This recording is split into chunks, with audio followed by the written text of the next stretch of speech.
Hello everyone, welcome to the Download, where we bring you discussion and analysis from a Catholic perspective. Today's Thursday, April 27th, 2023. I'm Simon Wraith here with my two co-hosts, Brad Eli and Kyle Copey. Good to have you with us, nice gentlemen. And joining us today as our guest host is the inimitable Dave Gordon. Dave, how you doing? Good, thank you, Simon. How are you? I'm well, I'm very well. Always good to have you here. Clerics and laity. These are distinct roles in the church. Members of the clergy bring the sacraments, run parishes, and instruct people in the faith. But the roles are being confused. Those most responsible for causing this confusion are, well, you've guessed it, modernists and liberals. First, we'll be talking with Dr. William Mahoney about Vatican officials putting members of the laity on the Synod of Bishops. Hey, William, tell us more about this craziness. Hey, Simon, it was released yesterday, the information. So there's been some major alterations to the Synod of Bishops. A big one, for example, is that the auditors who did not have voting rights will be replaced by 70 members with voting rights, chosen from priests, religious, and laity. And they will be appointed directly by Pope Francis as well. That's probably the biggest one. And Bishop Jean-Claude Hollerich said that 50% of the people on that council will be taken from women. Okay, so just so as I'm fully understanding this here, just so we're not all taking crazy pills, the Synod of Bishops is going to include people who are not bishops. It's going to include people who are not even priests, and it's going to include people who could never be priests because they are women. Yes, that's correct. That's okay. Exactly that is what we're talking about. And why is this being done? Well, the reason that they give is to empower the laity, and also Francis is very against clericalism, so this is a move to crack down on clericalism. And it's also to, they say things like build a more synodal church and to have better representation in the church. That's the language they use. Okay, so interestingly, I mean, this just sounds... I'm genuinely stunned. I genuinely can't find the words for the idea of saying we have the Synod of Bishops that is going to consist of people who aren't bishops there. But were there other changes announced that also came along? I think there was something about religious orders being represented as well. Yeah, so there were 10 religious members on it. They were chosen from different institutes of religious life, and they were almost always 10 priests. Sometimes it would be 9 priests and 1 religious brother. And they were chosen by their superior generals. Now they're chosen by Francis, and there'll be 5 religious and 5 women religious as well. So that was another big change. Okay, so it's actually kind of interesting that you say, that these are going to be chosen by Francis. So obviously, Francis is like really down on clericalism in general, but it sounds he's down on clericalism in general, unless the cleric is him. I mean, is that fair, or am I dissing the guy? No, I think that's fair. I mean, he's somewhat Pyrrhonian in his approach. So what he says he's doing and what he's doing don't always match. And I think this is a very clear example of that. He's saying that he wants less clericalism, but yet he's making sure that he gets to pick everybody who's not a cleric, who's on the Synod of Bishops, who can vote. So kind of going around in a circle there. Mm. What I don't understand, though, is there's absolutely no possibility of these laymen and laywomen actually having an authoritative voice here. They might have the ability to vote on something that is in and of itself non-binding. So that doesn't make any sense to me. Is this just a head fake? Is it just trying to show the world like the church really cares about listening to people even though they're not going to have any kind of authoritative voice? Is this all just optics? Because it seems like the substance of the matter is very different, in fact, than the optics of the matter. Yeah, I think that's a very good observation. So I speculate here, but what it looks like to me, what's happening along the lines of what you're saying, is that Francis wants it to appear that all these other groups are more represented now, but in reality, he's choosing them. And of course, the Pope always has the final say. Even if they vote, they can vote till the all they want, but he has to sign off on it in the end. So I think by reserving the appointments to himself, it looks like to me he's just going to pick people that are going to say what he wants said, and then put his rubber stamp on it and say, oh, well, that's what the people of God want. So that's what it looks like to me. Well, except for the fact that he did not do that at the Amazon Synod. What he came out with the post-synodal exhortation was quite a bit different and improved over the final document that was voted on by the bishops. So it's not necessarily, in my read of things, in my read of the past events, it's not necessarily he's just stacking the deck and then rubber stamping something. It seems like sometimes he stacks the deck and then differs from it. I can't get, yeah. I can't get a good reading on it either. Yeah, I mean, that's true what you say about the Amazon Synod. And yeah, it's very possible that he will let them say these things, but he does tend to pick people who are really out there. For example, the first woman he ever appointed to the Synod of Bishops, and I think it was 2021, was Sister Nathalie Beccard, and she's just wrong on everything. I mean, she was out there fighting for LGBT stuff, and she's the first woman also to be granted voting privileges. But he's never confirmed anything she said about the LGBT stuff in the same way. And like you say with the Amazon Synod, so I don't know. Yeah, maybe it's like a shell game where he listens to them and they vote, but then he overrides them on certain things anyway. So I don't know. Dr. Mahoney, it's hard to read. Dr. Mahoney, I wanted to ask you a little bit about the historical backgrounds of meetings of bishops in general. In this particular case, they're calling it a synod. Just for our viewers out there, I don't want people to get confused. Like, this is not an ecumenical council, we were just talking about.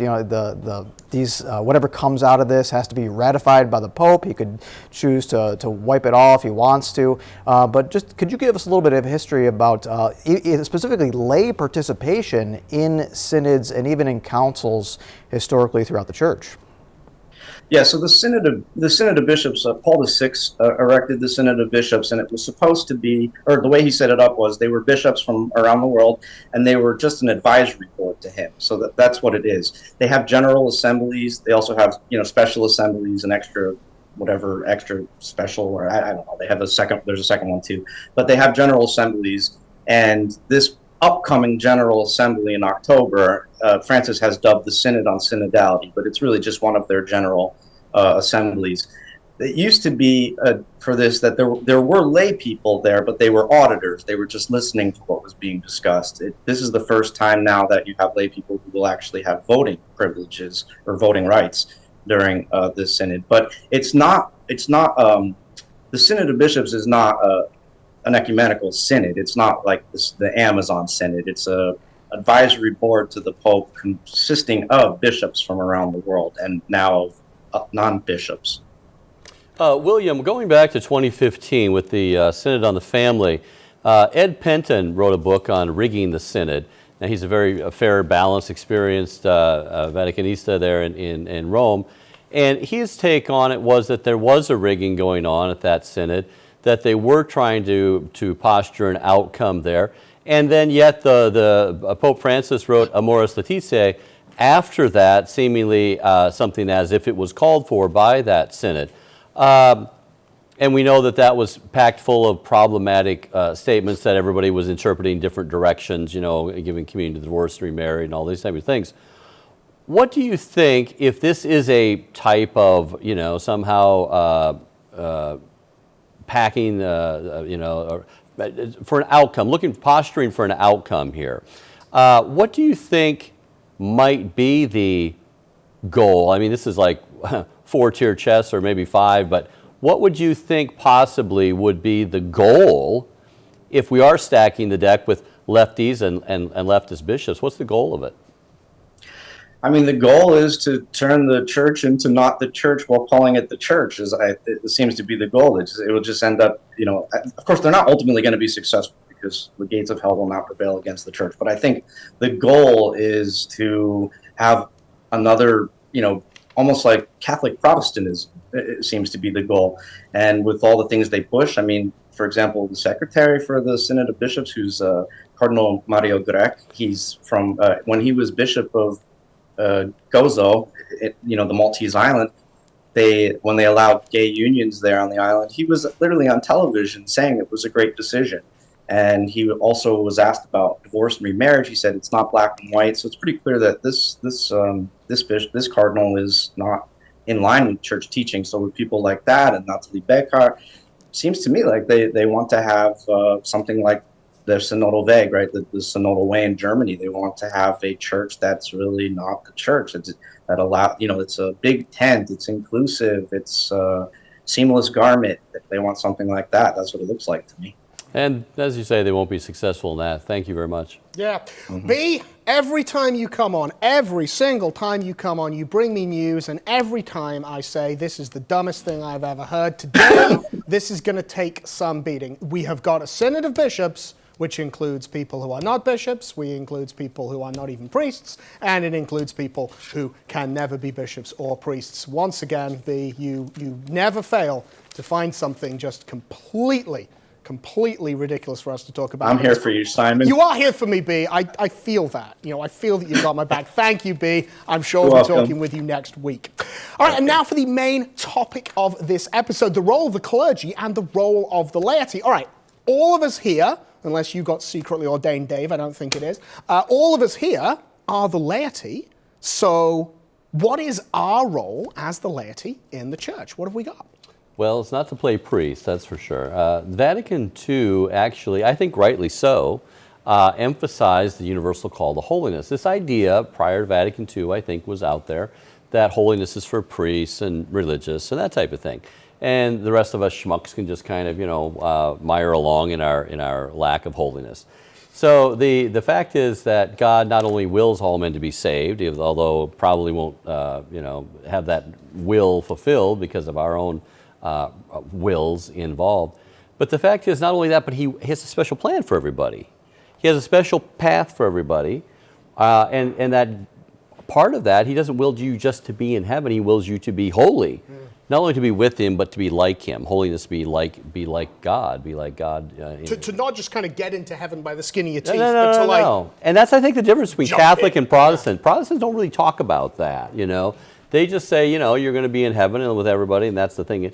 And Catholics, actually, there's this degree of holiness, degree of your joy for all eternity, the degree of your Shekinah, so to speak, how filled you are with bliss and glory and all those type of things. That all has to do exactly with not God keeping tally here, but really with your own being shaped like a diamond. How does a diamond get formed? Coal over time, heat and pressure, right? The cross and love, born with love. And so that becomes a very beautiful diamond. That diamond then is own still on nature, and you got that light of God shine on its own signature radiance, signature glory. So it's really inherent, it's really real. What happens between you and God in heaven for all eternity is also redounding to what happens down here. And that holiness, thank God, Vatican II did call for, did put that on people's radar. And that is our job, is to be holy in the church. So Paul VI said, I don't need more reformers, I need more saints. Yeah, and this is something that has to be emphasized. There are three munera of the bishops, right? And it's teaching, sanctifying, and governing. That is their prerogative. It is not the prerogative of the laity to govern. It's outside our proper sphere. We are the sheep. We have shepherds set above us whose job it is to show us the way. That is how Christ set up the church. He set up a hierarchical church, not an egalitarian church, where we look to shepherds for guidance and know their voice. So it's very much anathema to the Catholic faith to have laymen and women running in and aping bishops, and we don't need their quote-unquote wisdom. Sure, they can advise the bishops. We don't need a direct democracy. We have a nice representative church here where we can take our concerns to the bishop, as we're called to in canon law, and make known our issues and our concerns. And the bishops, along with their brother bishops, as a deliberative body, can go and speak about these things and talk about the best way to treat the issues of the laity pastorally, and then of course in communion with the Pope, the church can come out with some answer to the problems that might be an issue for the laity. Yeah, Matthew 28, go forth and preach. Go forth and teach all nations whatsoever I've commanded you. He didn't say go forth and be a listening church. The tail wagging the dog, that's strange. Well, to be clear, in terms of governance, though, Dave talked about how, it's not really the purview of the laity to be involved in governance in that sense. And specifically here, we're talking about governance of the church. But the laity do have their proper sphere in terms of, political governance, in terms of the government's, the household economy. So, there's obviously that form of governance that the laity can and should be and will be involved in. But for them to sort of, as you said, ape that role of the hierarchy and get involved where they shouldn't be in the church, that's problematic. Yeah, that governance also, first and foremost, is thy kingdom come within yourself, your own soul. The holiness and peace and all those things start on the interior, where that holiness starts, and that's where you really need to be governing. And that's where the paths to holiness, you have the confession for everybody, the Eucharist for everybody, but first and foremost, the Mass. I think we kind of go to think of Mass now just kind of a vending machine, right, for the Eucharist. And if you could, for some people, I think they would if they could have like a drive-by vending machine to get the Eucharist. Don't give them ideas. And just keep toot. It happened during COVID, It did right? happen during COVID, yes. The drive-by confessional, toot and tell, and they also had the baptism super soakers, right, you can spray from it out a distance, right, and Happy passing meals out for the young baggies of the, it was all that stuff. And the thing is, confession from that, the mortification, the penance on a regular basis, the Eucharist is really being with, in order to be like God, taking that fire within your cold, stony heart and having it heated up, and become like God that way. So the prayer is not just the prayer of the Mass, it's the prayer of also adoration with the Blessed Sacrament, our Lord. It's also the Rosary, where we contemplate the mysteries of His life, death, and resurrection. So all those things go together, your prayer, your penance, your mortifications, also confession and the sacraments of being first and foremost praying at Mass. And I think it's important. Obviously, we're discussing the role of the laity. I think obviously Dave discussed the role of the bishops as governance, but I think it's very important that we make this distinction, this separation. I've spoken here before about this separation between the sacred and the profane, the separation between the priesthood and the laity. And the role of the priesthood is to, in the general sense, administer the sacraments. Yes, okay, within a very technical sense, when two people get married, they are the ministers of the sacrament, but it's witnessed by a priest that he's always there to do that. And as well, that anybody can baptize in an emergency, but, the ordinary practices for the priest there. But the other ones, it's like a priest is the only person who can hear confession. Well, anyone can hear a confession, only the priest can offer absolution is the joke. But only the priest can confect the Eucharist. Only the priest can confer holy orders. Only the priest can bestow confirmation. And so what we have is it's not simply the question of saying, well, the priest should be the one doing these things and the laity shouldn't. I'm not really aware of anywhere, possibly except some obscure place in Germany where they're actually doing lay confessions or lay Eucharistic confection or something like that. But the priest should not be doing other things. So I remember my confirmation sponsor, Joseph, I've mentioned him here before, a wonderful, very holy man, if I'm any judge, and he was telling me once about an experience that he had where he went to see the priest for some reason, went to the rectory, went to see the priest, and the priest answered the door, the priest was there, and the priest was wearing a kind of a leather apron, and he had, in one hand, he had a candlestick, and in the other hand, he had a cloth, and he was polishing the candlesticks. And it's like, okay, you're polishing the candlesticks, while there were laity taking the Blessed Sacrament to the shut-ins. Right. And it's like, that is the dumbest thing I've ever heard. That is dumber than the thing William just discussed with us. You've got a priest who is polishing candlesticks, and the laity are like, no, we want to do this. So what it is certainly there is the laity assuming a role that should be that of the priest, that role of sacramentalism and taking the Eucharist to people and preaching people and all of that sort of stuff. But equally, you've got the priest who says, oh yeah, I'm going to polish some candlesticks. No, Father, that is not your job. That's what you have the laity for. Well, go ahead. Look, what I'm sick of is the patronization that's taking place, where it's like, we need the wisdom of the laity. Are you kidding me? Look around. We got half of American Catholics who vote for pro-abortion, pro-euthanasia, pro-LGBT party. They can't figure out basic stuff. We don't need the wisdom of the laity. We get the laity out of things. Now, there's problems with the clergy too. I'm not meaning to whitewash that, but at least they have like a semblance of theological training and a background upon which to draw. I really don't need the experience of like, well, I'm divorced and remarried, so I'm going to tell you about how you need to like minister to me. It's like, well, let's talk about the moral law first and conforming your life to the moral law before you really have anything you can offer to me. You don't go from negative to positive in physics. You go from what's there, positive, to negative. That's the flow of particles, right? You know, you don't go, you can't have nothing going into something. You have something going into nothing. We need the church to guide people. And it seems like in this squishy age that we're living in, you know, people just enjoy getting empty compliments and they don't think twice about them and they've almost come to expect them. We need the wisdom of laymen. Like, what wisdom? We've ruined the secular society and secular culture over which we do have jurisdiction and authority. Can we please keep that out of the church? And how about, you know, we need the wisdom of women voting here. It's like, well, we wouldn't have had a Democrat president elected in the last 60 years if it weren't for the women's vote. The entire country would be red in America and Republican, basically, if it weren't for the women's vote. I'm not so sure we really need the women's vote in the church. I'm just going to put it out there. Okay. There's two different issues going on here. One, I agree, the experience. I brought that up this morning to our Rome correspondent, Dr. Jules Gomez. And I said, you know, the whole thing strikes me. You got these bishops, at least they've been to the seminary, they've been swimming in canonical water, theological, pastoral ministry for like 50, 60 years. And you're going to replace that. They did say, part of the report was that they're going to take young people, not only women, but young people and not only laity, but also a lot of young people. So how many years of experience do these people have? Yeah. Well, I don't care what you're going into, whether it was a financial board meeting or you're talking about affairs in the church, you want people who have the experience at the table.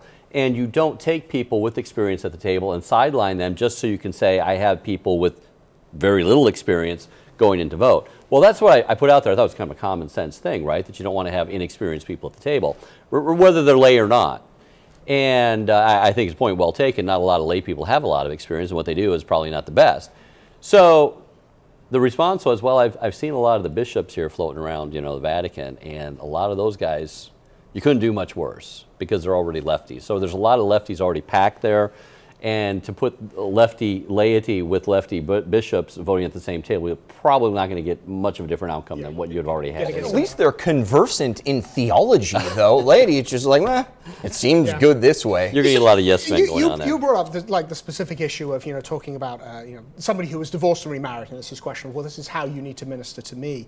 And really what the issue is, and you spoke there about the let's start with the moral law, that obviously divorce and remarriage is wrong. There is no such thing as divorce, that a sacrament cannot be broken in that sense.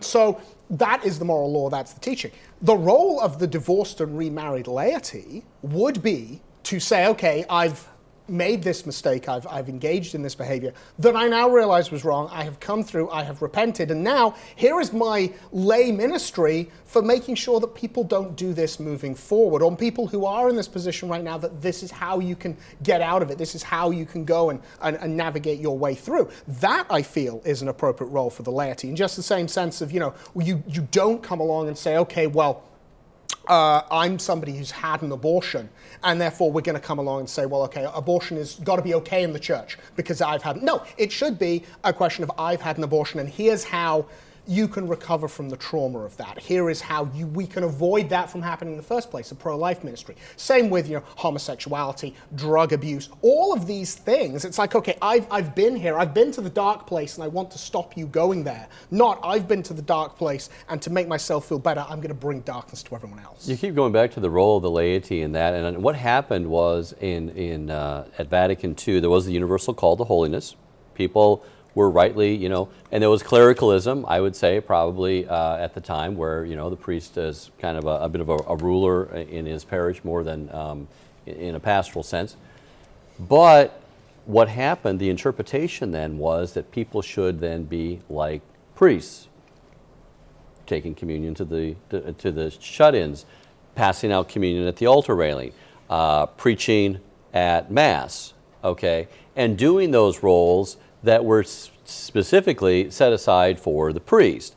So we never got away from clericalism. We were just, our answer to universal call to holiness is be like the priest. It's universal clericalism. Universal clericalism. And really that's the way it rolled out. Yeah. So we never did get that supportive role emphasized, that really should have been emphasized, that what can we do to free the priest up to do his priestly duties, because he's the one with the consecrated hands that can come in contact with Blessed Sacrament. He's the one that can hear the confession before, to the shut-in, before he gives them communion. He's the one with the experience, background, pastoral ministry to go ahead and give them life-saving, supernaturally life-saving counsel at the end of their life, and anointing as well. Which the layperson cannot do any of those things. So to have a layperson there on that floor with all those people who are near death's door and need the wisdom at their last hour and the grace at their last hour, and they're not getting either one, that's a terrible thing. And they really need to be freed up. The priest needs to be freed up. If he thinks he's too busy writing papers or doing whatever, he needs to be freed up to do that so he can go do his ministry. And that's really the role of the laity, is free up the priests. It all goes back to that misunderstanding of what exactly the distinction is, and that there is a distinction between laymen and priests. I mean, we've reported on this. We have the German synodal way, right? And you sort of brought this up with the call for lay preachers at Mass. It's not just a call. I mean, this is actually already happening. I mean, from my own experience, talking about a local parish here in the Archdiocese of Detroit, the parish that I grew up in, when I came back to the faith, when I re-embraced the faith as a young adult, I would often, go to daily Mass. It was a way for me to get back in touch with God. All well and good, but the Thursday morning Mass that I would happen to attend at my particular parish, the pastor there, and this is the guy who gave me first communion. Like I said, this is the priest that I grew up with. He would have the female pastoral associate give the homily during the Thursday morning Mass, and I'm a young Catholic, and I was just coming back to the church. I didn't know much better, and people are all like applauding this, how this is so progressive and awesome that this woman is doing it. Thank goodness she's not doing it anymore. Something happened, someone stepped in and told them that can't be the case. But this is happening all over the place. I mean, I used to be a high school teacher. This never happened at my high school, but you hear horror stories about how the liturgies, the high school liturgies, they would have a kid get up and during the time of the homily, during Mass, not after Mass, not before Mass, but at the place where the homily should be, a student would get up and he would read a reflection, like he was giving the homily, and there was nothing else said by the priest. This is the trophy generation. This is the wages of the everybody gets a trophy generation, where it's like, I am just so special that regardless of merit, regardless of my state in life, whether my hands are consecrated, whether my mouth is consecrated for preaching, I just think I have a lot of common sense, and I deserve to be able to preach a homily. Or how about I deserve to be extraordinary minister of Holy Communion. It's like those jobs are available. That gig is available. I don't want it because I don't think I'm worthy to touch our Lord with my unconsecrated hands. I'm not worthy to preach a homily. And it's not just a matter of being first a theologian or somebody with theology training and the know-how to preach. It's also like, am I worthy to perform this liturgical action? Where's the sense of humility? But instead, it's not even like you have people that are a treasure trove of knowledge that we're trying to draw on. You have like simpletons and ignoramuses who think that just by virtue of being so special and holy, they can get up there and give a homily in the liturgy. It's absurd. People just need to, this is a fundamental societal critique. It transcends Western society. It's like, just know your place. If you're not good at something, don't do it. If you're not meant for something, don't try and be part of that thing. Remember to pick up your participation trophy for being on set today when you get off. On the subject of very tangential, but on the subject of the whole participation trophy generation, everyone always comes along and goes, the participation trophy generation is the millennials, which broadly speaking is true. The millennials are the ones who got the participation trophies. They never asked for them. The participation trophies were insisted on by their parents, who were, in a lot of cases, they were the boomers or the older Gen X. They were the ones who insisted on them and said, well, my son, my daughter is so special that we need a trophy for everyone. The millennials themselves, the vast majority of kids, were like, you know what? I didn't place in the race. I wasn't gold, silver, or bronze. I wasn't 1, 2, or 3. So I get nothing. You get nothing, sir. Good day. But the parents were the ones saying, no, you got to have it. And it's the parents. You know what? There are not millennials and Gen X going up to be extraordinary ministers of Holy Communion and all this garbage. It's a bunch of boomers. That's what it is. I believe the reason for that is because they were the contraceptive generation. That's where it really came in. And kids are no longer, gifts from God. They're actually, I chose this my property here. These are my little pets, or what I want to take my pet to be shown. And that's it. I'm telling you, that's the contraceptive mentality. I have 1.2 children, a dog, and 3 abortions. 3 abortions. Yeah. And the thing is, I look at that child differently. He's my trophy. I want to show him off because he's the one. And it's not in the sense of a spiritual sense. It's almost like property. And that's a terrible thing. I really believe you're onto something there. I really believe it has to do with the contraceptive mentality. Yeah, no, I think to go back to the this clericalism thing here. The universal call was solved by the clericalism, and when you have someone up there that's trying to fulfill that role, such as a lay person, they're not actually going to be able to do it. I think it was Canon 767, wasn't it, that says that you actually have to giving a homily, just a homily. You're talking about, is my mouth blessed? That was kind of a strange phrase, right? Well, actually, no. Canon 767. Canon law doesn't make it so. Canon law is giving expression of the theology of the reality, and safeguarding the value of the good. So the fact is, Canon 767 says homily given at Mass actually must only be an ordained person. You're ordained, and therefore it's a graced word. And I tell you, that graced word, I've seen it happen through decades. Some priests can give the most tangential homily off to the charts of one way, and someone will come up crying to him and say, you spoke to my heart, da, da, da, da. And that's the graced word happening there, that really God is speaking to them in a way that it really hit them.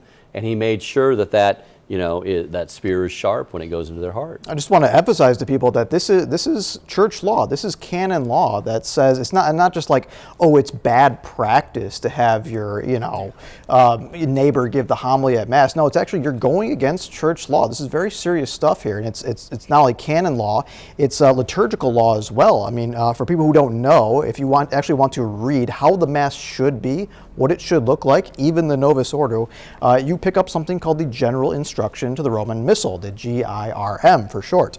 And in that, along with canon law, citing canon law, it stipulates that at Mass, who can deliver the homily? Well, it's supposed to be only the priest celebrant, the one who's celebrating. There might be other priests that are con-celebrating with him. He has to actually there's like a mini rite to this. He can deputize them to go up and give the homily, or it's a deacon. You'll see the deacon goes and bows before the priest. Yeah, and he receives a blessing. Special blessing, yes, and then the deacon goes by delegation, though. It's by delegation. So again, this is a violation of law when people do this. Another example of this, which I thought about before we came up here, is not just when people try to be priest and preach the homily at Mass. This is more of a simple one. It's one of those postures that many lay people often mistakenly take at Mass, and it's the orans position. Right? So the priest, for people who don't know what this is, the priest is praying with extended hands. We often see this, the Lord be with you, or especially during the Our Father, he's praying with extended hands. And somehow, some way, over the past 50 years, people are like, let's do what the priest is doing. And we all do this. Clericalism. Yeah, and then we start holding hands during the Our Father, and we say, and with your spirit, and it's like Simon Says or something. Yeah, that part right there, the Orans, it reminds me of this. The part, I think that for the viewers out there, the part of the Mass that will dial it in better than any other part is when the priest turns and says, Orate, fratres, pray, brethren. Ut, in order that, meum ac vestrum, meum my aquae, also yours, is a distinguishing conjunction there. Mm-hmm. Also vestrum sacrificium. So pray, brethren, in order that my sacrifice and also yours, which is of the royal priesthood, mine is of the ordained priesthood. So that that phrase right there really distinguishes it, because he's saying that in persona Christi, Christ offering himself in persona Christi through me to the Father, transubstantiation's happening here, whether you're there or not, as a layperson. Yes. But your sacrifice, what is that? And this is where you're practicing real spirituality when you're at Mass, is all of my sacrifices, crosses, trials, tribulations. You're supposed to be putting those as a member of the royal priesthood. Spiritual sacrifices acceptable to God, as St. Peter says, that you're uniting your crosses with the cross of Calvary. You're there. And if that you're not there, then those sacrifices don't get offered up. So for that coming together at that moment there is a ordained and royal priesthood by virtue of your baptism, but you still participate in Christ, priest, prophet, but in a and different king. way. Totally different way. You're sacrificing yourself on the paten there and joining it with Christ, who's actually given himself to the Father through the hands of the priest. So that's the theology. But why is there this insistence then, in the face of sound theology, to say, okay, what we need are all of these gestures, these empty gestures, these optics that make it seem as if the laity are going to have a role in governing the church? Why are we so intent on that in this generation? Why is that something that we feel impelled to do, or that the bishops feel impelled to do? Why can't they just say, we're not an egalitarian church. Christ set up a hierarchy. God governs through hierarchies. There's a hierarchy of angels, with the higher giving light and truth to the lower. That's how creation works. Why is there a fundamental unwillingness to say that? And why is there a fundamental unwillingness to hear that? Why have we gotten to the point where we need people to drip honey into our ears? And even for the youth, we need the wisdom of the youth. What wisdom? The youth can't even figure out what gender they are. Well, I think there's a very simple answer to your question, Dave. People are idiots. and I don't mean that, as dismissively as it sounds, but ultimately what you have is the situation where Brad just laid out this beautiful theology in a very easy to comprehend manner. How many people have had that laid out to them? I can tell you how many people have had laid out to them, because I can look at the analytics on this video, and that's probably about it. Okay, the bishops have not taught this. The priests have not taught this. Perhaps the bishops and the priests themselves do not know it. We've discussed here this question. We discussed about Cardinal Supich and the whole question of his theology of the Eucharist as leading to heaven as opposed to connecting people. And it's like, okay, is this you just don't know the theology right? Your Eminence? Is that what we're dealing with? And people don't know because they haven't been told. I remember once, and talking, reference to what you were talking about, Brad, that wonderful piece of theology you laid out that I really think people should rewind the video and watch again, because that was just great. But a friend of mine, when I was becoming Catholic, I was going with my confirmation sponsor, who would be my confirmation sponsor. We were going to the Latin Mass, the traditional Latin Mass, as well as the Novus Ordo that was offered. And the Novus Ordo, as offered, was not in Latin. It was not ad orientem. It was a very kind of basic Novus Ordo. And this friend of mine, who was cradle Catholic and who was actually studying to be a Dominican, he said, yes, the Latin Mass, the Tridentine Mass, it's kind of like, the birth of a child. There is something very important going on, but you're not part of it. You're just observing it. You're just there. And I was like, yeah, I know. I see that. Yeah, when a child is being born, obviously there is the mother, and she's doing kind of all the work at this point. Everyone else is assisting in some way, and then you're outside the delivery room. You're there and you're waiting for the child to be brought out, or you're doing whatever. You're really not contributing at all. You're just observing this thing. You're not there. And I was like, yes, isn't that how it's supposed to be? Isn't that what the Mass is supposed to be? That this is the offering of God to God by God. That's what it is. The priest, who is an alter Christus, who is in many ways, he's acting in that manner as God, is offering God, the Son, to the Father. He is God offering God to God. What is my position in this? My position is not participating in this thing. My position is my position at Calvary. Had I managed to be some sort of, loyal disciple of Christ in the first century, fine, I would have been there with the Magdalene and the Blessed Mother and John. I would have been there standing with them going, this is terrible, Christ is being crucified, probably I would have run away because that's what most people did. But there's your participation. You're there, you're observing, you're not. It's like, dude, I am not being crucified. I am not offering God at this point. I am contributing something. But you're offering your own I'm offering my crosses, own thing, but your own sacrifices. It's a wholly different. It's not a difference in degree. That's a difference in kind. Oh, completely. Yeah, no, that's true. And but also to why is this happening in the church? I think you have to roll it back to the 60s, at least, probably even before then, as the fact that it's happening throughout society. And now we have a lot of hippie generation priests who are now bishops, right, running things, and they think that's the way it goes. So, dial back those guys and see how old they were in 1969. So the fact is, I grew up with this in the late 60s and 70s in catechism and that. We used to think the church was like this, but now it's like this. We all had a seat at the table. It was round. It was no longer hierarchical. It was taught to us in catechism in the 70s. So this isn't something going on today. This was a movement that got started far earlier than this. If you want to go back to modernism, if you want to go back to the only conspiracy that's theologically inerrant, dogmatically defined, Genesis 3:15, I will put enmity between you and the woman, her seed and your seed. You want to go back to that strife that started between the serpent and the Blessed Virgin Mary is still going on, battling for souls in the church, still trying to cause that confusion. And what better way? If Our Lady of Fatima said the final battle will be on the family, right? The same problem in the family. The hierarchical order in the family. You're seeing the same problem in society. You're seeing the same problem in the church. It's the same problem. The devil trying to invert the order that he did in the Garden of Eden. I'm sick of it. I really am. I'm No, completely really? Get up to here. I'm usually so soft-spoken on these things, but today I'm just no.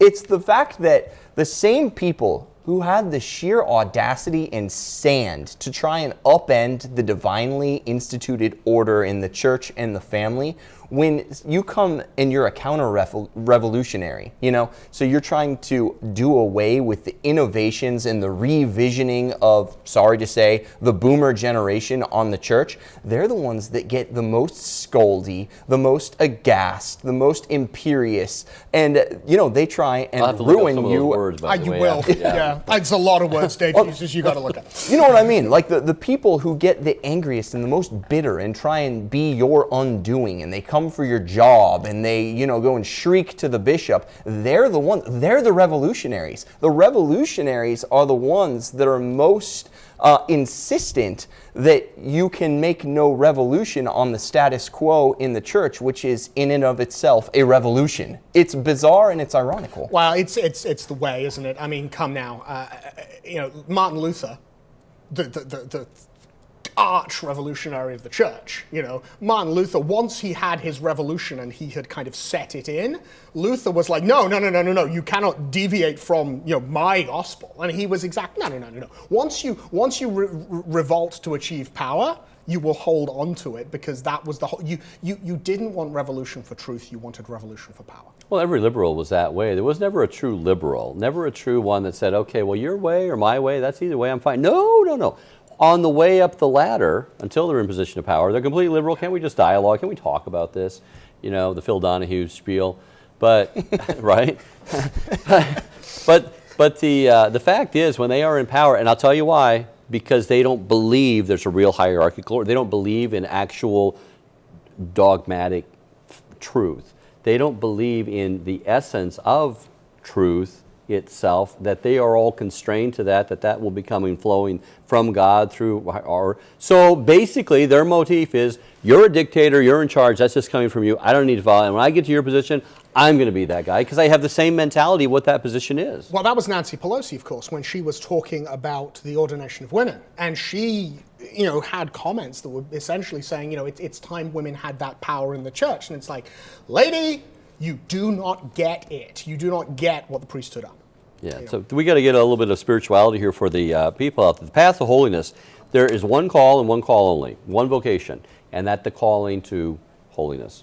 The vocame, right? The call is to holiness. There's 4 states in life in which that's going to be worked out.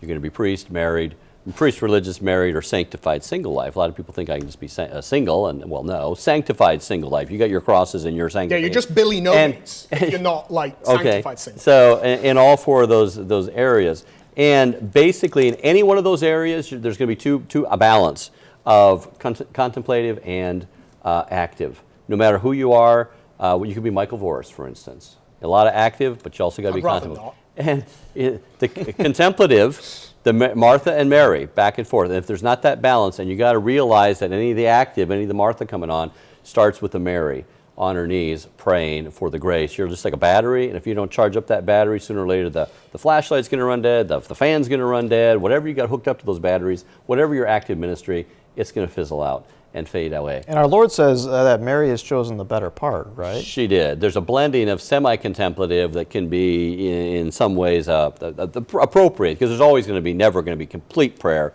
complete activity.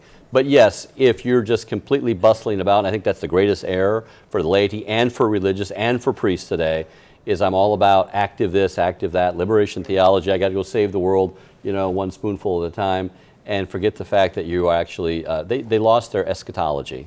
They're no longer trying to save people from eternal damnation, trying to save people from suffering in this lifetime.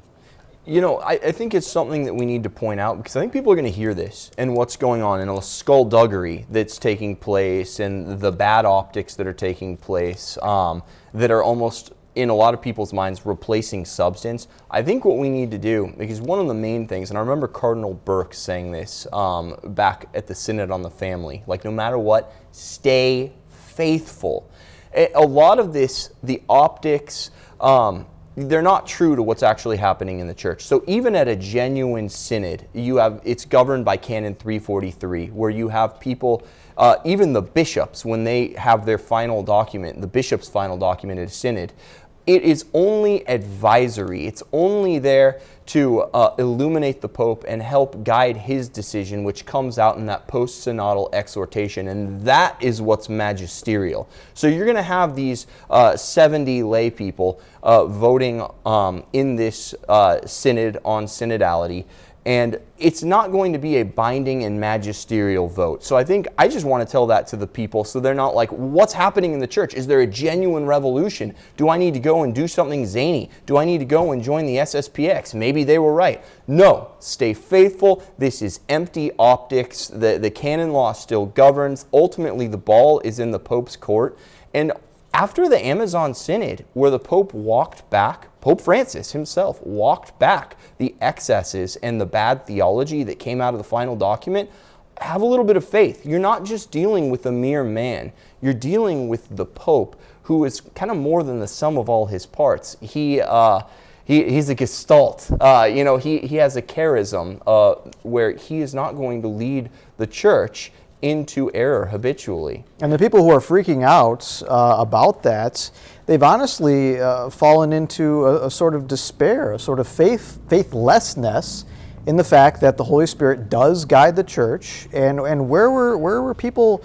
People should have been celebrating that the Pope walked back those certain things, because honestly, that was probably an act of the Holy Spirit in terms of that papal prerogative that you mentioned of how God guides whoever the Pope may be. We had a conversation, Simon, a while ago about, a holy ignorance of some things. And you don't necessarily say, I ignore the Pope, that I'm just switching aside, but I've been under 5 popes. None of the 5 popes really changed the way I live my life. Yeah. I mean, really, seriously. I will go to the Mass, whatever local Catholic Mass that I can get to that's reverent. And I have the same 10 commandments. You can't add to or subtract you from there. You can't add to or take away from the gospel. You can't, the Pope might say, well, it's inadmissible for the death penalty or whatnot. Yeah, I'm not executing people. I'm not executing people. And that only applies to 30 people in this country, maybe at most. So the fact is, there really isn't a reason to freak out about what's going on here. They're going to have some optics, they're going to have some, and the Pope and his prudential judgments that's not under papal infallibility. Yeah. So he can make mistakes. He has to go to confession like other people and everything else. And at the end of the day, he has to answer to God for how he used his ministry, like all of us do in our own flair. And I think there is this very real danger that we can all fall into as laity, that what we do is we come along and it's like, oh, well, I've got a problem with, Pope Francis or the bishops or the priests and something, and they're doing something wrong, and they're da-da-da-da-da. Look at them, they're doing that. Yeah, what about you? What are you doing? What am I doing with what's been given to me? As you say, Pope Francis could be doing a terrible job, could be doing a wonderful job, could be destined for heaven, could be destined for hell. I certainly hope and pray for the Pope. Not every Pope probably went to heaven. So. But hope and pray that obviously, he's doing a good job and that he's, destined for heaven and so forth. But whether or not Pope Francis is doing a good job or a bad job, I have the ability to do a good job or a bad job. Not only the ability, but the duty. But the duty. And one of the things that I want to talk about is we've spoken a lot about this sense of the dangers of clericalism, of the laity trying to be little priests. And one thing that I want to do where the laity can actually do to help priests, more importantly though, however, to help themselves, is kind of to do this sort of modest aping, this sort of, reflection, this semi-reflection of the priesthood. Priests must say, as a matter of binding on them, on penalty of sin, they must say the divine office each day. Now, that is the liturgy of the hours. So morning prayer, evening prayer, night prayer, the introit in the morning, and so the invitatory in the morning, and some kind of day prayer. They have to do that. Now, that is available for the laity to say. There is a book, Christian Prayer, which you can get, a little small one. You can get the big volume if you want to have the more complicated thing that the priests say, but you can get this little book, Christian Prayer. You can say those prayers. We say them every morning and every evening here live. You can join in with us and do it.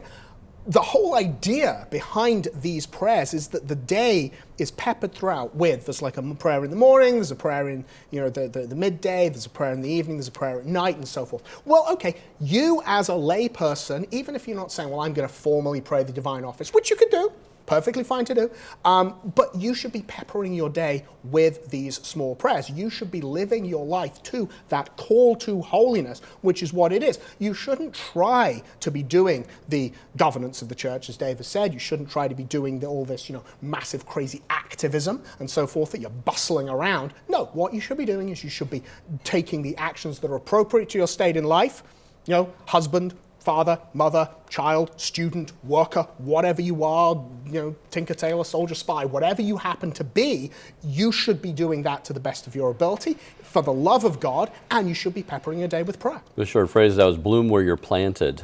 So. And watching Mic'd Up. And watching Mic'd Up. I'm watching Mic'd Up. Big shout out to Mic'd Up. Give Mic'd Up a shout out. It's coming back, right? Sunday. Sunday. Yes. Funny you should ask. Funny you should ask that. Yeah, it's coming back. Who have you got on Mic'd Up this week? This is John Doyle this week. We're talking about the heck off commie chap. Exactly. Oh gosh, smart young guy. No, we're gonna have wisdom getting imported into the church. Hopefully, it's his kind of wisdom. Kind of wisdom. Yeah. No, John Doyle is.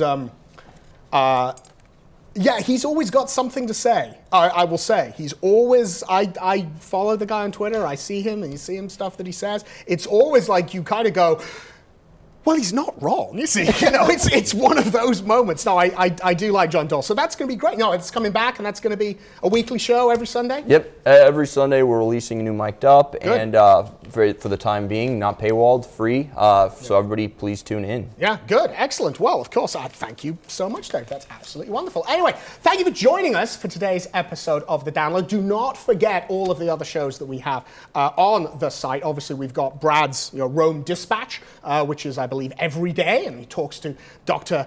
Jules Gomesh, and we've got Mic'd Up coming back. We have my premium show. We've got the Michael Voris Show with Michael Voris, surprisingly enough, and of course we have Christine Niles' Forward Boldly, and there are new shows coming out all the time. So please, if you're not premium, subscribe to premium, and make sure you're watching these shows.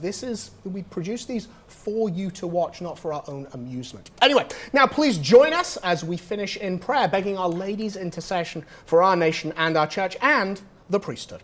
In the name of the Father, and of the Son, and of the Holy Spirit. Amen. Salve Regina, Mater misericordiae, vita dulcedo, et spes nostra salve. Ad te clamamus, exules filii Hebe.